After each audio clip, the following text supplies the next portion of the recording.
we can bend the law? Kahit hindi ka abogado, pero ikaw ang magiging boses namin. Pwede mo bang i-bend the law? Doon yung malalaman. Sa PDP laban, sasabihin ko na po sa inyo, wala po sa amin ang sumusuporta sa panukalang we can bend the law. PDP laban po, yan ang aking tahan. Maraming salamat po. Salamat kayo. Alam po, napakahalaga yung binanggit ni Kaiven, yung participation ng mga tao sa political parties.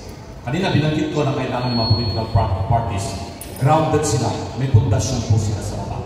Siguro ngayong gabi, baka pwede natin umpisan dito sa United Fairview na magkaroon ng pundasyon ang PDP laban dito sa North Fairview. At siguro sa mga dito, kaya naman ang mag-organize dito, ay pwede tayong magtatag ng chapter ng PDP laban dito, mga membro gusto sumali sa PDP laban. Kung konsultahin natin sila, lahat ng mga membro, magpatawag tayo ng tinatawag na parang convention para piliin natin kung sino yung ikakandidato ng PDP na tatakbo mga barangay officials. Kahit na non-partisan, sabihin natin yung barangay officials. Non-partisan kasi, hindi nyo kailangan magkaroon ng Certificate of Nomination and Acceptance na galing sa partido para makapag-file kayo ng Certificate of Candidacy ninyo. Pero, hindi po kayo pinagpapawalan ng election code o kaya ng constitution na maging membro po kayo, active member po kayo ng partido. Pag nagawa po natin yan sa buong Pilipinas, sa bawat barangay, sa bawat sitio, na meron po tayong PDP Laban Chapter, mapipili natin, masasala natin yung mga ihahalal natin magmula sa barangay hanggang pataas. Medyo mahabang proseso, pero iyon ang kasagutan po dyan na long-term and more or less permanent solution. Maliban doon sa charter change o maliban doon sa mga conviction ng mga nasasangkot sa korupsyon. Tuloy po natin. Maraming salamat, Raul. Of course, bago tayo magpatuloy, gusto namin i-acknowledge ang presensya po ng ating pong chairperson para po sa ng Senior Citizen Committee, Kari Marman Silungan.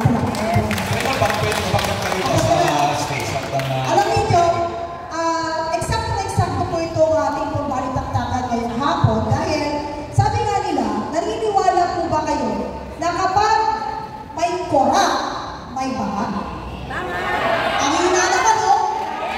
Pag may baha, may korap. Pag may korap, may baha. Okay. Tapos, gusto ko magbukas ng isang topic na pagtatanong namin yung lahat. Dahil alam ko na kayo po ay biktima ng pagbaha. Tama? Sabi nila, narinig ko sa isang pong news na sa lahat po ng distrito, sa lugar ng Quezon City, nag-iisa ang Distrito 5 na walang kaso sa pagbaha. Wala na pong korupsyon sa flood control. Pero, meron po. Alam niyo kung bakit alam namin? Siyempre po si KJB, umulan pa lang nakikita ko, hinahanda na ng Barangay North Fairview yung mga non-rescue. Kaya naggalit po ba sa gobyerno na budget para sa inyong paghahanda? Diba? Meron po ba tayong budget sa flood control? Ginamit po ba ng tama? So ano pong biyaya ang inyong nakita? Yung ito po ay tuloy-tuloy ng pagbaha ang nangyari at pag-ulan? Lahat na lang, wala yung control. Tama po ba? Ngayon gusto ko pong marinig. Tanungin natin yung mga tao pa. Opo, gusto ko pong marinig sa inyo, ito lang pong nagdaan na bagyo. Dahil alam ko po, nung ako po'y bumaba dito, may isa po ditong river. Tama? Wala si Gadget. Ako po'y tumulay doon sa maliliit, sa tulyahan, di ba? Sa akin may tulyahan. Kaya gusto ko po sana marinig mula po sa inyo kung ano pong sitwasyon ng nakaraang bagyo at anong aksyon na ginawa sa inyo ng mga kinatawa ng gobyerno. Ma'am, magsalita ka. Marami kang pupunta. Ako po pala ay isang taga North Fairview at biktima rin ng tinatawag na baha na hanggang sa ngayon ang aking mga kababayan ay patuloy na naghihirap dahil sa tinatawag na flood control na puro flood, wala control. Dahil dyan sa tulay na nag-uugnay ng Santa Lucia at sa North Fairview, puro lang pangako, hanggang ngayon ng pangako. Sa laki ng pera, at alam naman ng taong bayan, kung ano ang budget, wala ang budget sa baha, nandun sa Brittany. Sa Brittany, nandun po, nakalagay ang budget ng flood control ng North Fairview. Yan na po at sana, yung iba dyan na nagdidepensa pa sa pinatawag na ng Muragon sa flood control, sagutin niyo po yan. Ma'am, ano po yung pangalan niyo? Ma'am, ano yung pangalan niyo? Ako po si Big, isa po ako chairwoman ng Citizens Health Advocacy Police Action. Sino po yung congressman natin dito?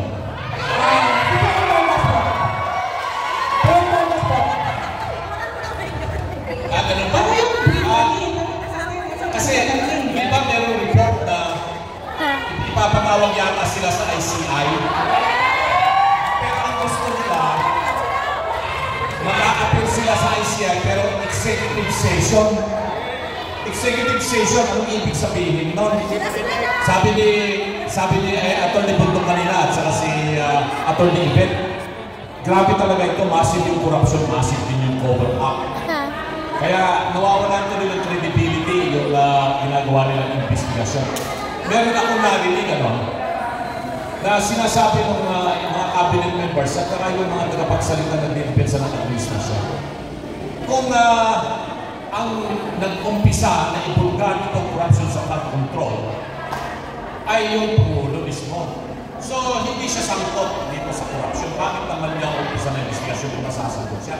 Alam niyo, meron ako nabasa sa isang blog o sa isang Facebook o TikTok.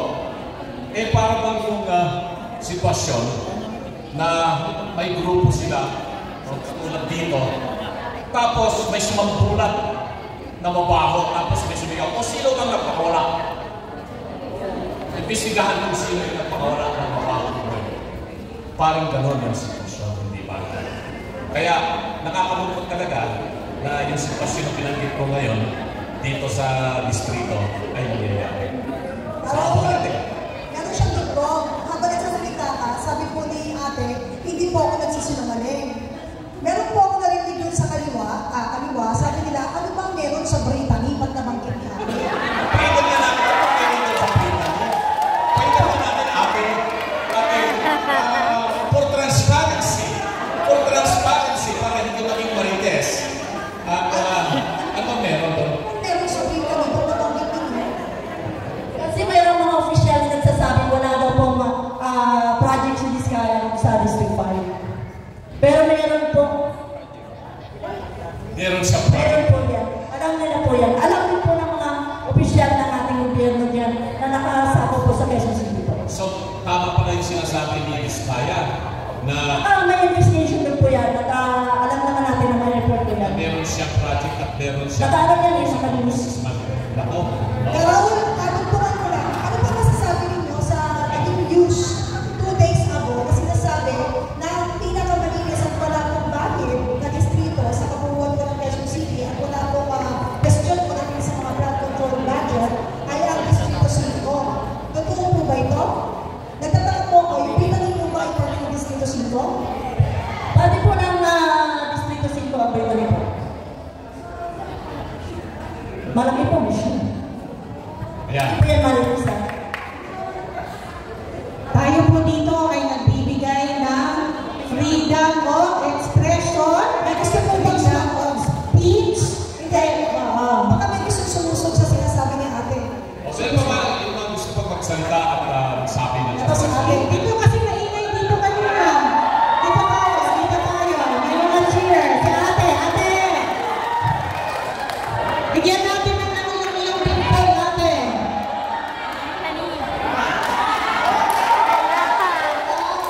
Ako po ay nakakailangan. Kasi yung last election, alam namin, yung kandidato namin, panalo.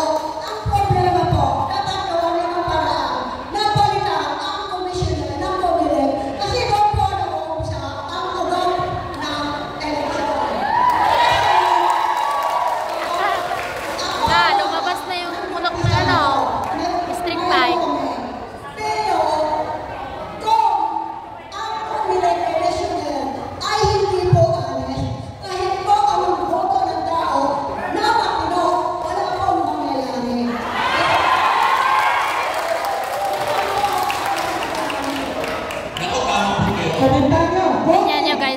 sila na nailalabas yung mga lihim na gusto nilang ma-share. Ramdam na ramdam ko po yung mainit na pagtanggap sa amin ng tao dito sa Sapuyo, sa Montpellier, sa Quezon City. At nagtataka rin po kami kasi sa sarili namin survey sa park dito. Maganda naman yung kinalabasan ng reaksyon ng mga tao sa amin. Pero pagkabas po ng resulta ng halalan, nakagugulat po na napakalayo po ng nangyari. At talaga po yun ang rason kung bakit kami, si Atty. Jimmy, at yung may mga kasamahan po natin sa Pilipilaban at tumakbo ng maraming halalan, ay sumulat po kami sa Senado at nagsampa rin ng kaso sa Supreme Court. Napagulot po dyan, hindi naman po kami nagpuprotesta. Para lang gusto natin maliwanagan, ano ba talaga itong ginamit nila ng mga sistema o iskema para po sila ay paliwalaan ng taong bayan. So, marami po tayo mga political reforms.